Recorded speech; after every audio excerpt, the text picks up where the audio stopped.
There's also a bunch of practices that I would love to be banned for all time from CS education classes that we now know is a bad thing to do that still happens pretty regularly. I just talked to a student who's telling me about her Java class, where in the Java class in this sequence is the second part of the second course in the sequence. The first course is Python, and he asked for a show of hands. How many people in the class have had Python before?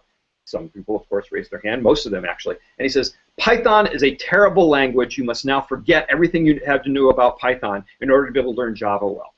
And we know that that is an absolutely horrible thing to say to students, even if you really believe it, and even if you're just doing it to joke around banter. We have evidence from Margolis and Fisher's work on Unlocking the Clubhouse and lots of other work since then that that's the sort of thing you say if you want to make all of the women and underrepresented minorities in the class say, oh, really? I really don't know what's going on. I learned this language, Python, and that's a bad language. The teacher just told it to me. I'm even more of an imposter than I thought I was. So I'd love for us to never again say things like, oh, if you're using a Mac, you're not using a real computer, or Windows, depending on what your religion is, that Python is a terrible language, that your experiences that you've had in the past have ruined you for all time.